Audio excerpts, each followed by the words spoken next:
당나라 문화 42페이지 하겠습니다. 첫 번째 줄, 당나라 초기부터 적극적인 대외 정책을 실시해 7세기 중반 동서교역로를 확보했다. 동서교역로를 장악한 겁니다.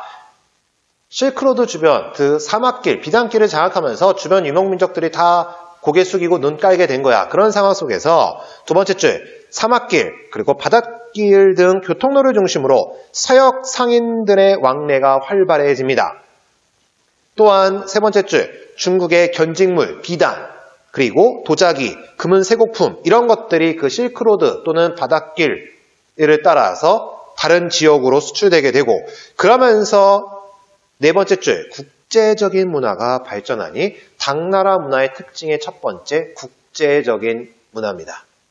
주변, 그러니까 서역으로부터 여러 문물들을 수입하고 자기네 나라 것들이 가게 되면서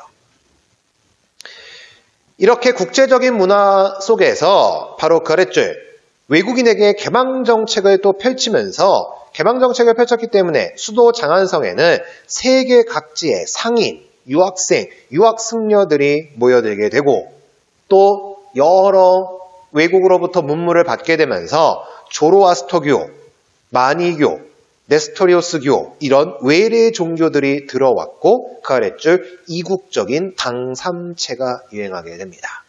옆에 그 장안성의 구조를 좀 봅시다. 이 장안성은 확실하게 네모나게 반듯반듯하잖아. 계획도시야. 설계된 도시입니다. 그런데 거기 보면은 불교 사원만 있는 게 아니라 도교 사원, 조로아스터교 사원, 네스토리오스교 사원 각각의 외래 종교들의 사원이 있었습니다. 그러니까 당나라는 다른 나라, 외래 종교, 외래 문화들을 받아들이면서 국제적 문화 형식 그런 특징적 속에서 이렇게 외래 종교들이 들어왔습니다.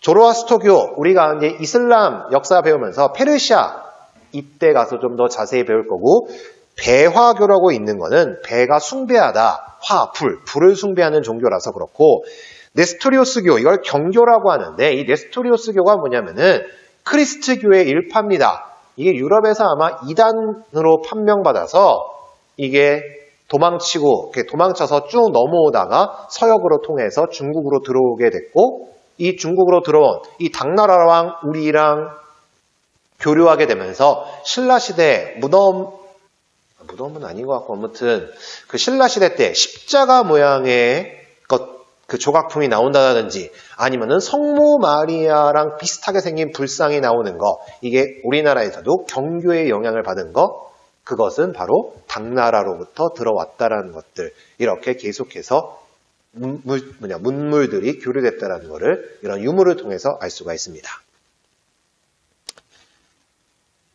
그 당삼체 바로 밑에 있는 그 도자기를 보시면 낙타인지 말인지 모르겠네요. 아무튼 당삼체 세 가지 색깔이 나서 그렇습니다.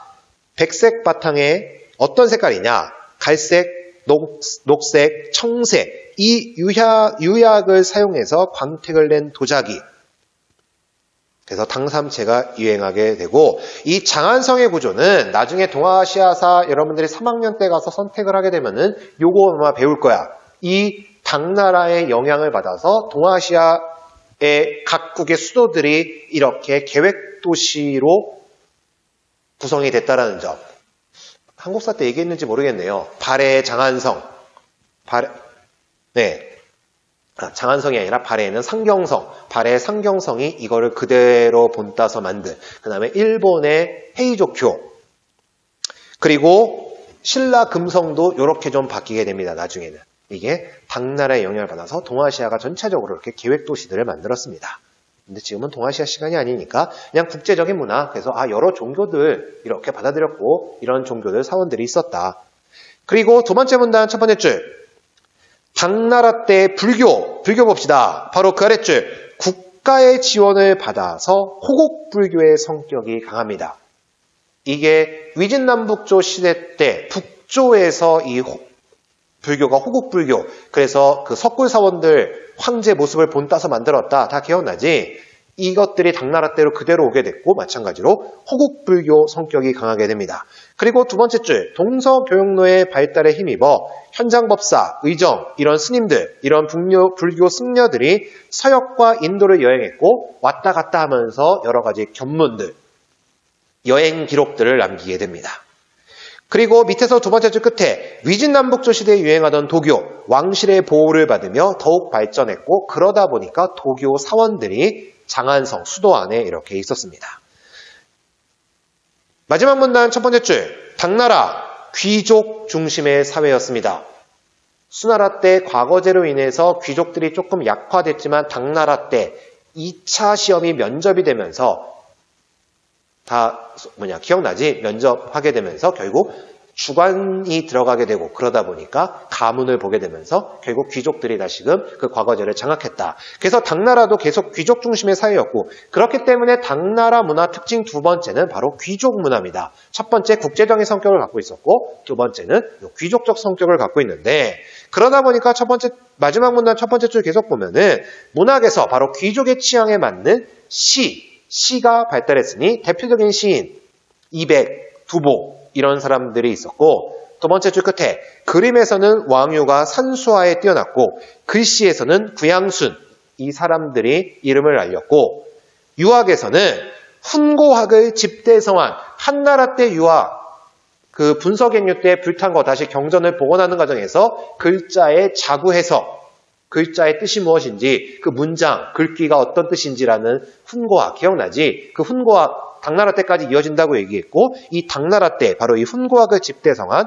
오경정이 유교 경전 오경 그거를 다시금 이렇게 해석을 쫙 해놓은 오경정의가 편찬이 됩니다.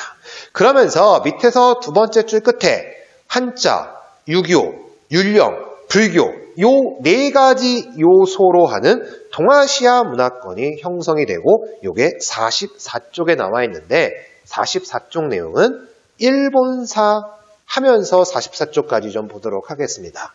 44쪽까지 보면은 일본사가 너무 분량이 적어서 5분으로 해도 되긴 하지만 그래도 조금 5분 넘게는 해야 되니까 어쨌든 한자, 유교, 율령, 불교, 동아시아 문화권, 한국, 우리나라, 그 다음에 일본, 중국 세 나라는 요 네 가지 요소들이 같이금 혼재라고 하기보다는 이 당나라의 영향을 받아서 다 같은 문화권에 속하는 물론 베트남 북부 지역까지도 포함이 됩니다.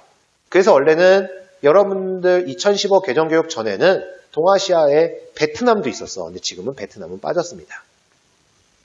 어쨌든 동아시아 문화권이 형성이 됩니다. 그래서 동아시아 문화권 속에서는 말은 못해도 돼. 어차피 의사소통 다 통하게 됩니다. 왜? 한자라는 공통 문화권이 있었기 때문에. 그 밑에 예빈도 예로서 빈 손님들을 맞이하는 겁니다. 그 외국 사신들 그런 그림들이 있고 대진 경교 유행 중국비 이런 게 있구나 라고 생각해서 보시면 되겠습니다. 지금도 아마 5분도 안 되고 5분 넘었으려나 모르겠네요. 내년 일본사는 그냥 깔끔하게 다음 주에 내가 다시 와서 수업해서 동아시아 문화권까지 하고 결국 송나라로 넘어가도록 하겠습니다. 다음 시간에 만나요. 여러분 안녕, 좋아요, 구독.